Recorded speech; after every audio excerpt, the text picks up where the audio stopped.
Hello and welcome to another gift giving session. Yes! I was really excited to make a new presentation, just trying to get them out as quickly as I can, and let's do it. So this one is about giving speech.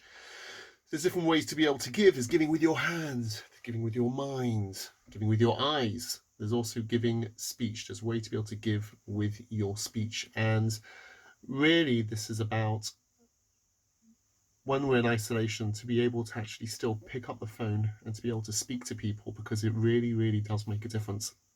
I want to show you a video, and this video was created a long time ago, not created in isolation, and it's about someone who does an experiment. He leaves his mobile phone, he doesn't have any form of communication, just for a week, inside his house for 1 week, to be isolated, just to see what it's like. Let's check it out and let's see how he does manage.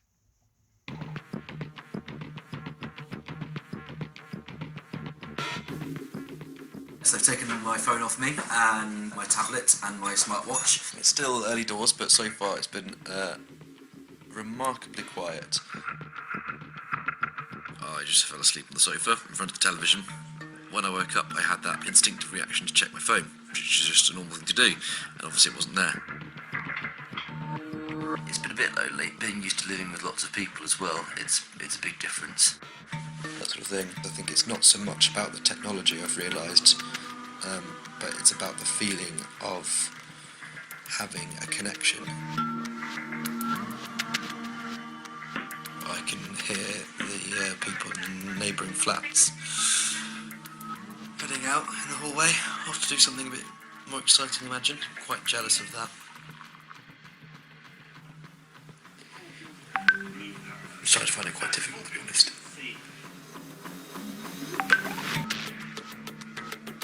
Morning. So, on the bright side, today's the last day. I'm just counting down the hours now. And I've just kind of gone into robot mode. If you start overthinking things, you start thinking about how lonely you are. I'm supposed to do these video diaries, but I don't know what to say. Call your bum, I suppose.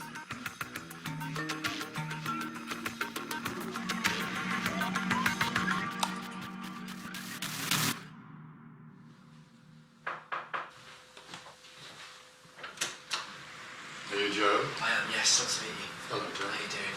I'm very well, thank you. Come in. Thank you.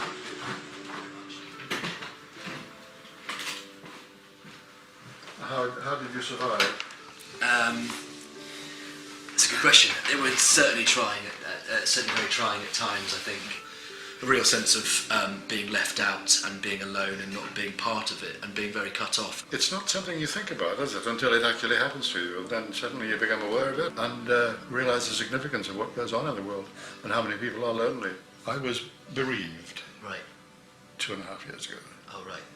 Not having someone to talk to hug, to share things with. The more elderly people particularly, it's part of life. I can promise you that it can be devastating. How do you think we can combat it? The answer to that, probably the key would be to be aware of people.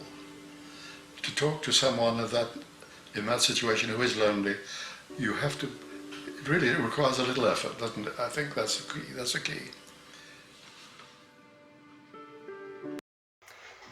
Loneliness is very sad. It really is. And this is a situation which is, at the moment, going to become more and more prevalent. And we need to be able to do something about that. And the way to be able to do that is to pick up the phone. Pick up the phone, pick up your Zoom, your WhatsApp calls, your WhatsApp videos, even better, and start speaking to people, because speaking to people can make a huge difference. But I'm too scared. I don't know what to talk about. That's what this talk is here to help you with. How to give with your speech and how to be able to do that. Okay, here we go. I want to start off as follows.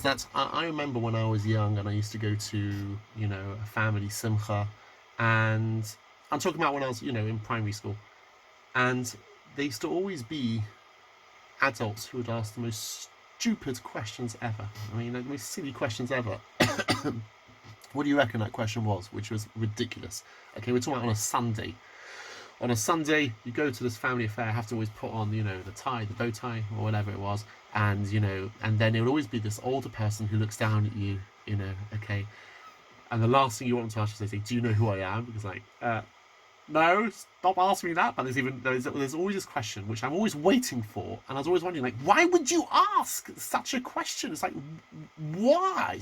What do you reckon that question is? The question is, how's school? How's school? Like, why are you asking me? Like, why? How is school? Why are you asking me how school is? It's Sunday. Do you think I want to talk about school? What do you mean, how school? School is school, meaning I don't like it because it's what do you mean? Today's Sunday. Today's Sunday. Why do you ask me something sensible? Like, what game am I playing at the moment? What are my hobbies? What do you enjoy? Talk about, but to talk about school, how's maths? How's maths? Maths is maths. How's history? How's history going? You learn history? Yeah. How's it going?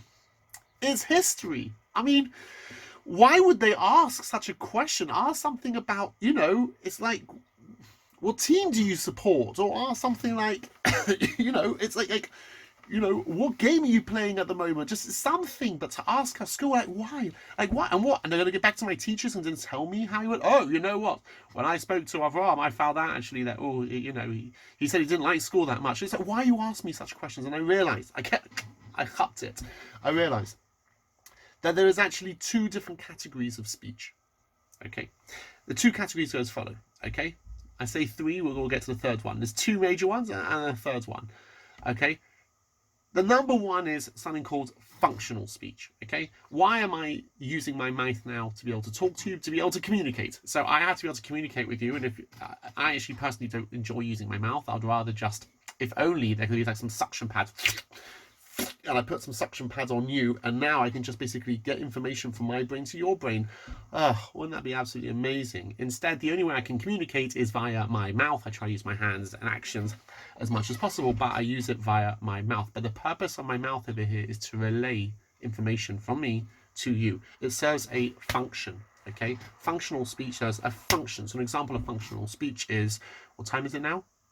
I want to know what time it is. Function. Pass me the hammer. Function. Any examples of stuff where I need to know information, that will be functional speech, okay?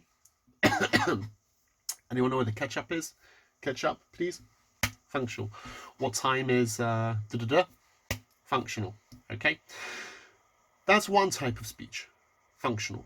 But there is a whole another realm of speech which has nothing to do with functional speech, and that is known as relationship speech.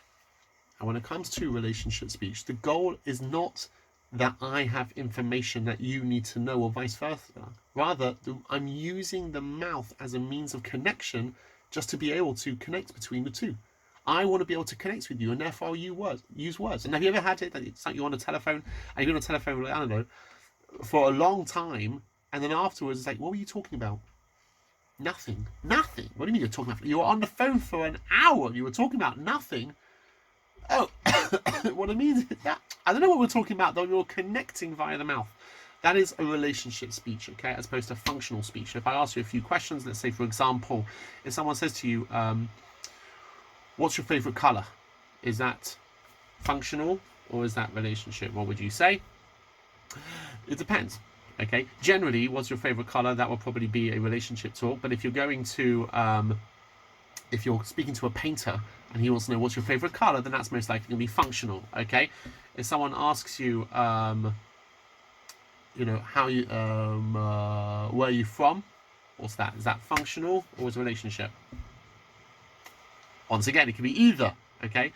It could just be, hi, where are you from? That could just be a means of just trying to get a conversation going to have a relationship. Or it could be, I need to know where you're from because, oh, you're from Edgware. Oh, I got some stuff in Edgware that I need doing, you know? Okay, what about how you doing? What's that? Is how you doing functional or is how you doing relationship? And the answer is, it depends. This one also depends, because if it's, hi, how you doing? You know, I'm fine, thanks. You know, I'm feeling really badly, actually. Oh, that's great, that's great. You think people ask the question, even think about it. Okay, just as a means of, you know, I just want to get my voice to you over here to be able to building our relationship. That would be this one. Alternatively, if you go into a hospital, so it says, how are you? How you doing? That can actually be no. That's functional. I need to know where is the pain. So much of speech depends on circumstances. And then I realise, oh, so all those adults who were asking me how was school, got it. They weren't asking me because it's functional, which is obvious now, but I didn't realise that then. But rather it's relationship, i.e. they want to build a relationship with me, they want to just talk to me, but they haven't the foggiest how to talk to a kid. And therefore, you know, they're going to ask the kid, how's the weather? They're going to ask the kid, you know, how's school? But really, if I would have replied and said, can I tell you about this game I'm playing right now? It's an awesome game. They'll be fine with that. They wouldn't really care what we talk about. It's not that they care about school. It's just they wanted to get some information. They want to talk to me. So they talk about school. They don't really care what it's about. And I realize, so that's it. Right. So whenever an adult asks you, how's school? Well, they won't ask you now, will they? There we go. But if an adult otherwise will ask you, how's school?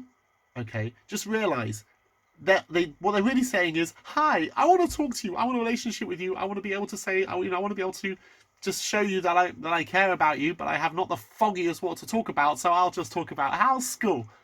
Got it? And there's a third type, which we're not going to go into. The third type, which is called destructive speech, which is this, boom, boom, boom, which is just using your mouth to hurt and harm other people. So we're not going to go into that one, destructive speech, okay? But let's go through the three. We've got functional speech, serving a function, okay? Quite a lot of questions depends on how you're asking it. Sometimes it can even be both, okay? What's your favourite food? What's that? Is that functional or relationship or depends? Answer is depends. Totally. Okay. Hi, what's your favourite food? Or I want to make you some food. What's your favourite food? That can also be functional. Okay. There we go. And we've got functional speech, we've got relationship speech. So the reason why I'm talking is I want to be able to connect with you. And then we've got, boom, destructive speech, which is I'm going to use my mouth to get you. We're not going to go into that. What I want to be able to focus on is the relationship speech. Okay, some skills to be within a relationship speech. There's far, far more, but this is, we'll see. Like, this is at least class 1 on relationship speech. Okay, here we go. So, within relationship speech, we're looking at relationship. We're not looking at functional. We're not talking about destructive one. We're talking about within relationship speech. Okay, there's 3 types of speech. There is small talk. There is medium talk. And then there is big talk, otherwise known as DMC. What does DMC stand for?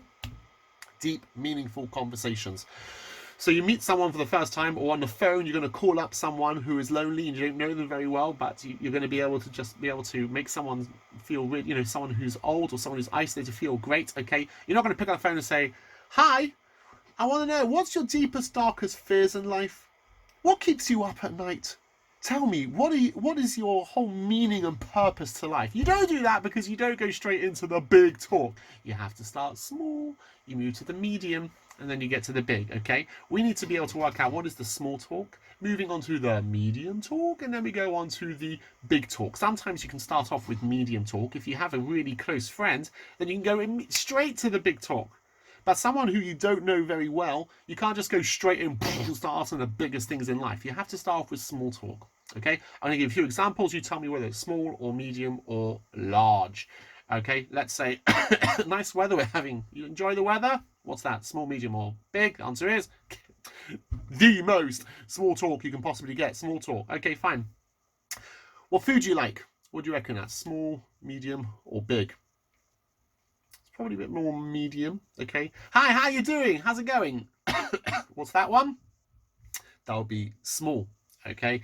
What other questions can there be? There's so many questions. So what do you think about the news today, hey? Whew. What do you reckon that is? The news, I reckon that is probably small. Okay. And what's your favourite hobbies? What do you enjoy doing? What do you reckon that is?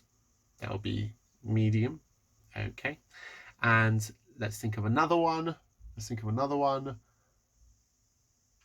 So tell me about the most embarrassing situation you've ever had in your life. That will be big talk. You don't go straight into that. So you start with the small, move on to medium, and you go into the big talk. Okay, these are the 3 different stages. Okay, and let me just tell you what the goal is of small talk. When you're talking to someone, ideally you want to move from the small talk going further into the medium talk. Okay, the small talk is just to get you started. And here's how I view small talk. Okay, and if you have this mindset during small talk, I find that actually helps in having relationship conversations and how to get the conversation to progress. Okay, imagine you have a lighthouse. Now the lighthouse has the light which is flashing, going round and round.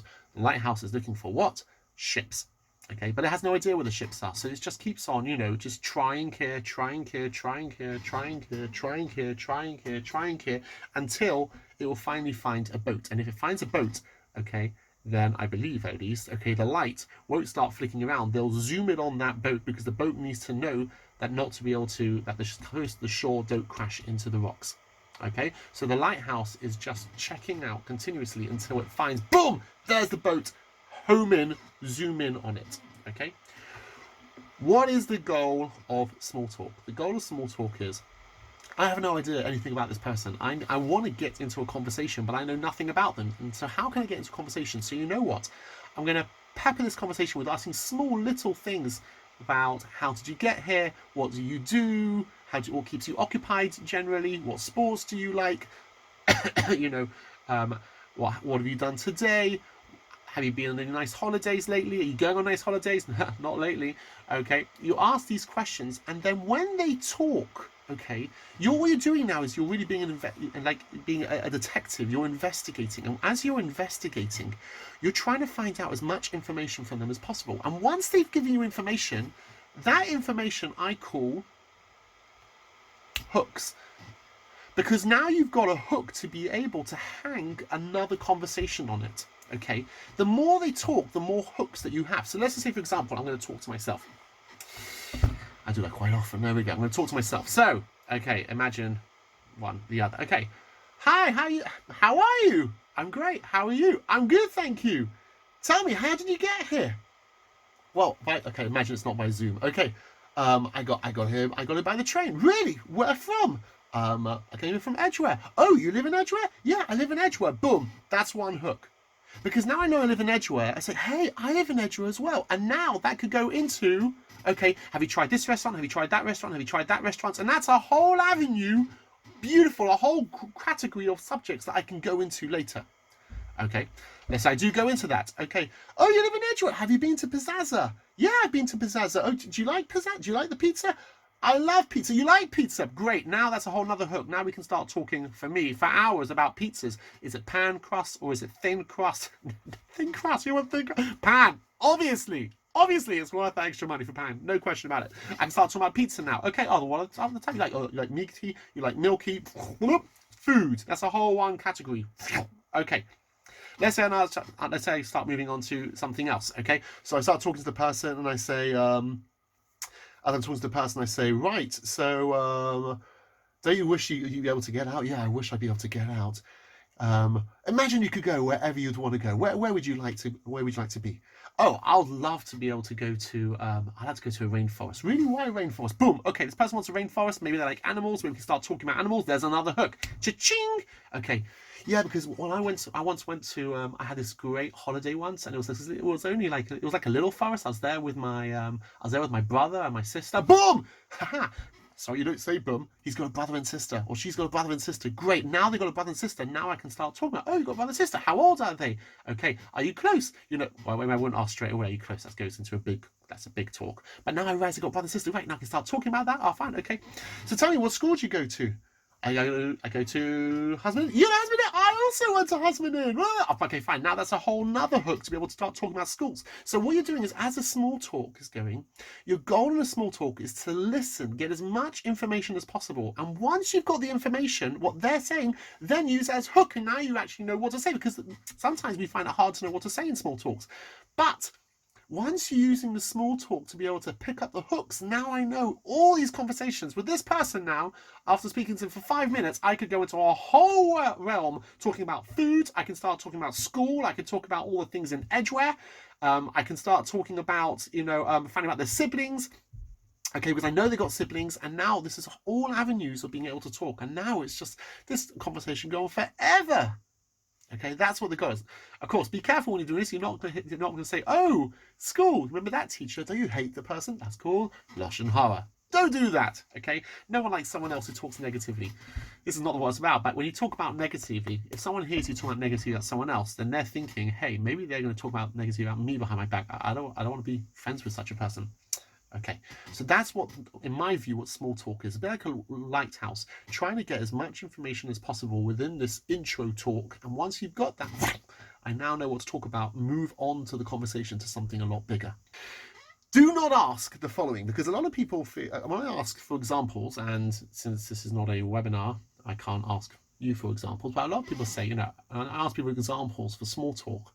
There's two things that people say for small talk, which are not small talk. Why not? Okay, what I'm about to tell you now is ageism, but this is how it goes, okay? You may not ever ask, okay, how old are you? Now, that's not fair, because it seems to be that old people are allowed to ask you, how old are you? Why? That's the way it goes. I'll tell you why, actually. Because as you get older, for some reason, people just don't want to say how old they are. How old am I? I've forgotten. I think I'm 30. I'm 38. There we go. There we go. I'm 38 years old, in case you're wondering. So people who are older, they don't want to say how old they are. Younger people, they're fine with it. So you can always get an old person say, "Oh, tell me, how old are you?" And if they do that, then you can answer the question. But you can't ask them, "How old are you?" Why? Because if you were to ask them, "How old are you?" it sounds almost like this. How old are you? It's like, really, you're that old? Okay, so there's ageism for you. Sorry, you're not allowed to ask. Do not ask. So, how old are you? Okay, private. Now, if someone was to say to you, okay, how old do you think I am? What's your answer? You've got one of two answers. Answer number one, you're 21. You're such a charmer.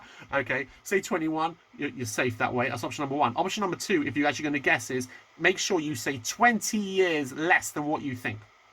How old do you think I am? Oh, I think you're 60. Oh, flattery. No, I'm 80. Okay.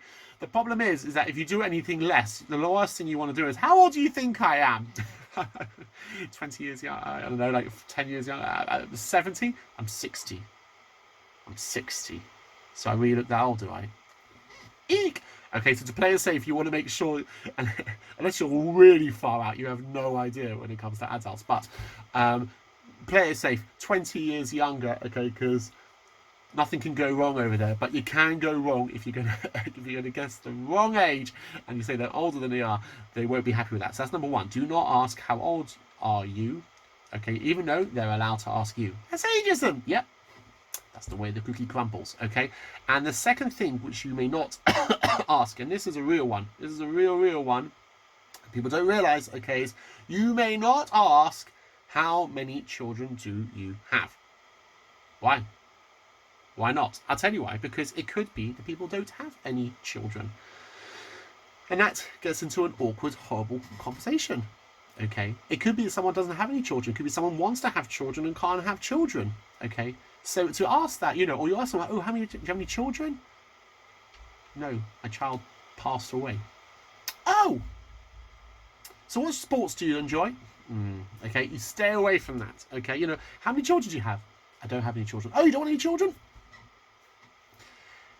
No, I can't have any children. Okay, you don't know what the answer is going to be, and therefore, okay, do not ask how many children do you have. Now, you might, okay, go into a bit of detail if you did the stage beforehand correctly with the hooks, and in the hooks, okay, someone mentions, have you been to Israel? Yes, I've been to Israel. I went to Israel with my two sons and my daughter. We had this lovely time. We went down to the Kotel, and it was one of the best experiences of my life. Boom. Okay, so in that conversation, there's a hook. You just heard that person said they got two sons and a daughter.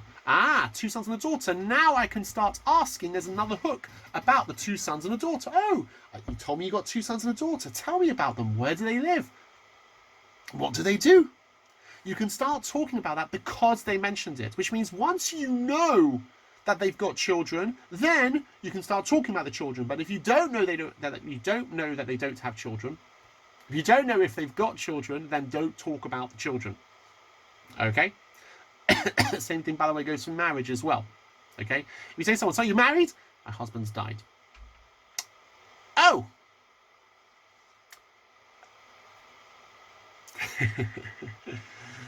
So what food do you like? Okay, so don't ask that. But again, if you see that someone's talking about, you know, or no, I never got married, I'm still looking.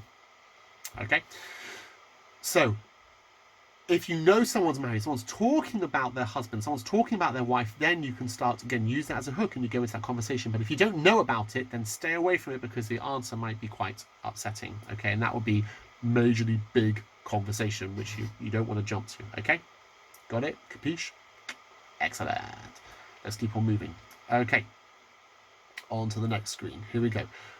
Subject matter. So what do I talk about? I don't know what to talk about. Okay, so let me just tell you a tip.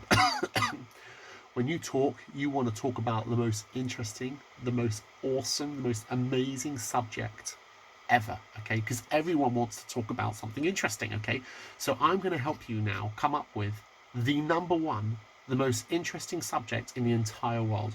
Really, the most exciting subject. You want to guess what that exciting subject is? Not football. Well, I'm not sure what you're saying, but there we go. I'm going to say no, unless you say this one, okay? The most exciting subject in the entire world. And again, this is, you want to be able to get this, okay? If anything in this presentation is just for this, you want to hear this, okay? Because I'm about to tell you the key now to talking about the most exciting subjects. When you're talking about the most exciting subject, then everyone's going to want to talk, and that's great. It means you're doing brilliant in your relationship talk. Are you ready? The most exciting subject in the entire world is me. Me. Okay, what is it? It's me.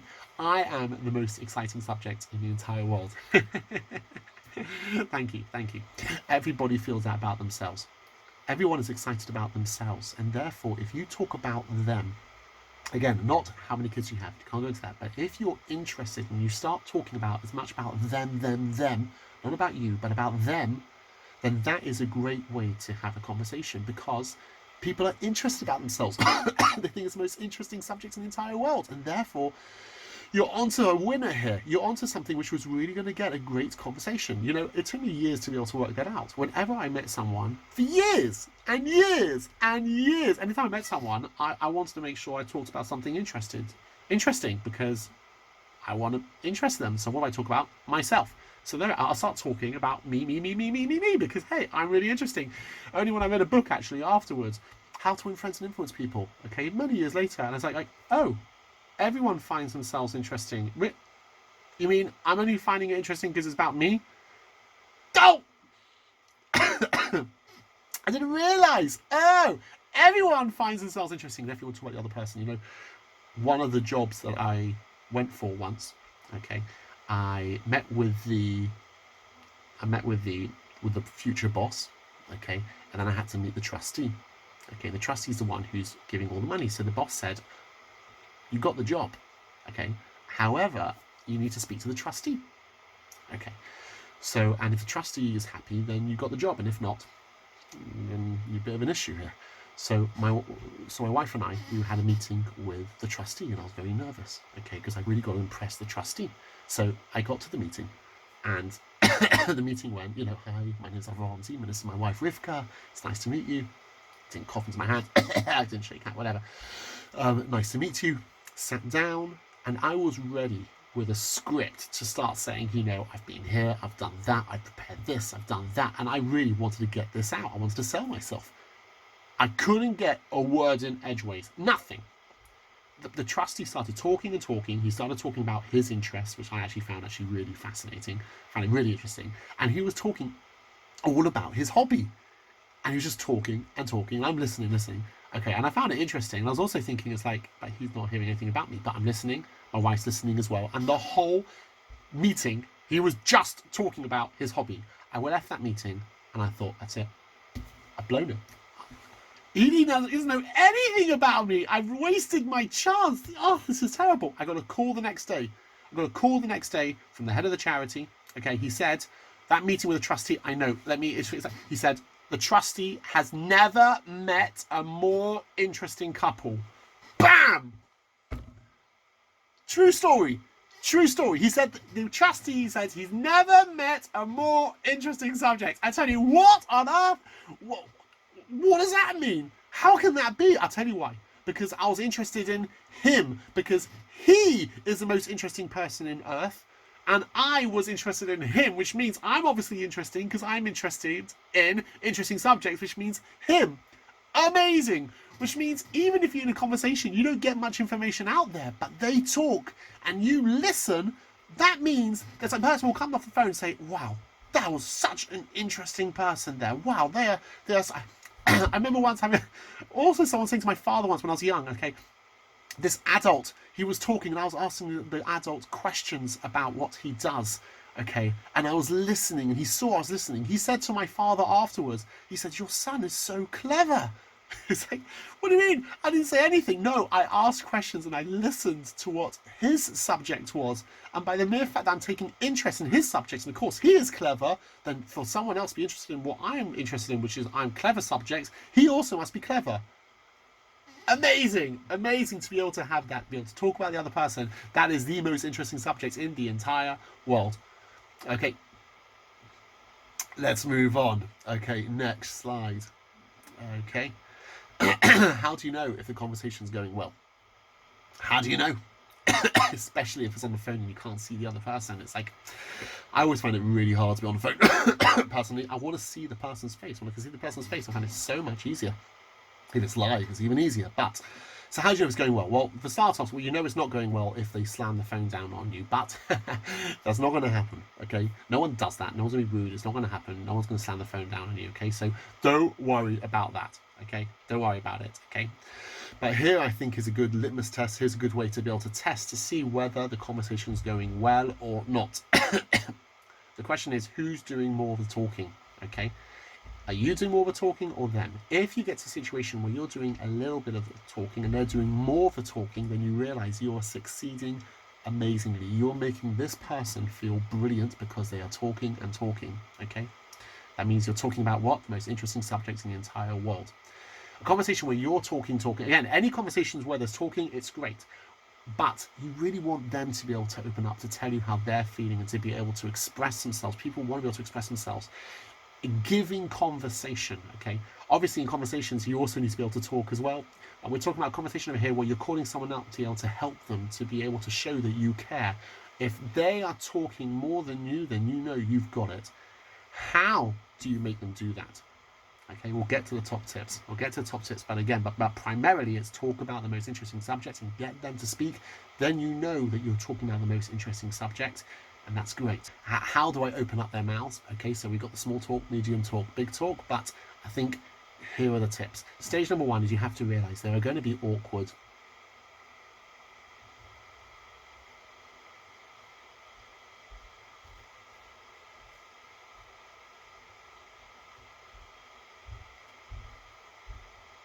Silences. It's normal to have awkward silences. Okay, so you have to realize that, and sometimes you might have a second or 2 seconds of an awkward silence, and you feel, okay, this has now been an hour. It feels so long. It's not long. It's normal. People need to think about it. So, number one is don't be scared of the awkward silences. Often people start giggling. Okay, if they're not comfortable with awkward silence, be okay with it. Be okay. Say, let me think about that. That's really interesting.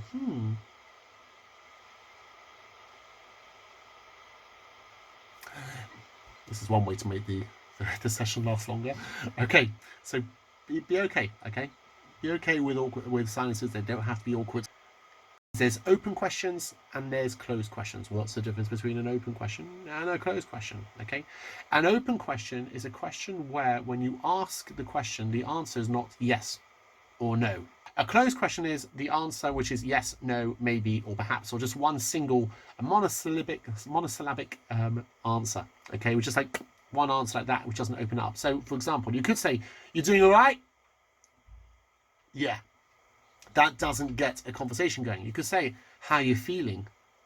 How are you doing? How are you coping?" That is an open question. So, to make it a bit more in your face, Questions of why. Why do you think that? Okay, why would you say that? Why do you think? These are questions which we can't answer with a yes or no, which means they're going to start speaking, okay? Or how do you do this?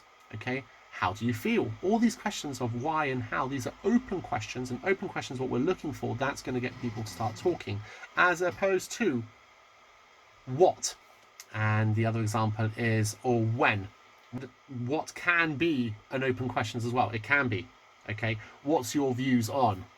Okay, but generally, why and how are the open ones, and what and when are the closed ones, okay? Now that takes also some skill to be able to practice beforehand, to start thinking to yourself, how can I actually ask these open questions versus closed questions? How can I do that? How can I get them to continue talking? I've got them to talk. How can I get them to actually carry on talking? The way to get people to carry on talking, okay, is the way that you're listening. There's two types of listening. There is passive listening. Passive listening means is that, yeah, it happens to be that the information's coming to my ear, but there is nothing that I'm doing which shows any interest whatsoever.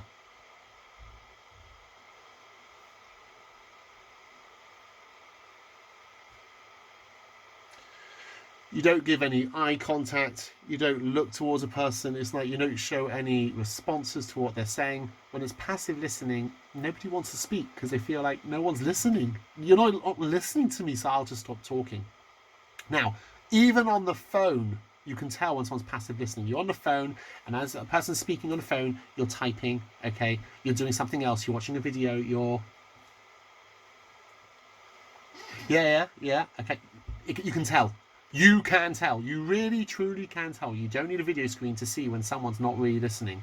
Someone's talking, is like, you know, and like there's a delayed response, like, yeah, I'm here. Yeah, of course I'm here.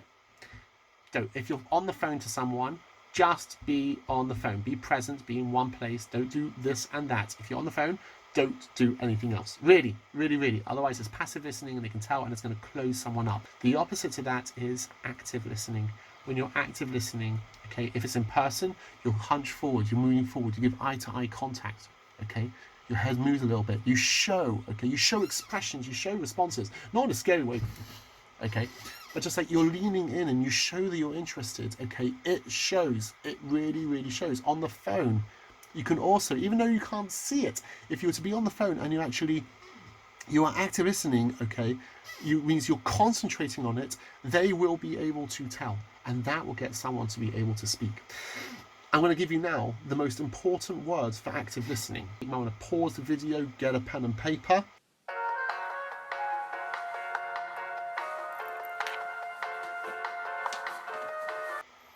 Aha is number one. There's some active word. When you say these words, okay, this is going to get people to speak. Number one is aha. Number one is. Number two, ah. Number three is huh. And number four is uh-huh. Now, let's just do that together. Number one is uh-huh. Ah. Huh. Uh-huh. Now, those are so vital. Why are they vital? Because when you're doing that, it shows that you're listening. Okay, if the person's talking, and you're not making any sounds whatsoever, it's like, hello? why am I even talking? It's like, who? No one's on over here. If you're making these noises, though, not, okay, oh, I need to write that one down. Okay, add that one. I need to add on afterwards this presentation. 1, 2, 3. There we go. Now, when you have those different sounds, that shows that I am listening to what you're saying. Okay, not to interrupt, not interrupting when someone's speaking, not to interrupt them, but to be able to make noises to show. I want to add one thing as well. Part of active listening as well, or even speaking, is actually when you smile, you can hear a smile on the other side of the phone. Okay, when you speak and you smile, you can hear it. You can really hear it, and it shows what? It shows that I'm interested in what you're saying. Active listening shows I'm interested in what you're saying. Talking about them means I'm interested in you. Giving a smile, Okay, if it's in person, a smile means I'm really excited to be able to see you. And on the phone, a smile means also I'm interested in wanting to hear what you have to say. This is the way to be able to have giving speech. We have a great power. We might be locked inside, but we have technology. Thank God we have all this technology, which is amazing ways of communication. You pick up the phone to someone, you pick up your phone to a relative, you know, an old relative, an old, you know, an auntie, a great uncle, or whatever. To be able to call is an incredible thing to do. I might not be able to use so many actions outside of the house. You can definitely use actions inside the house, but to call someone, to show them I'm interested in you, I care about you, to be able to use your mouth to be able to connect, that will be giving speech, and that will have a tremendous effect. As always, be great, be a giver, and we'll see you on the next video.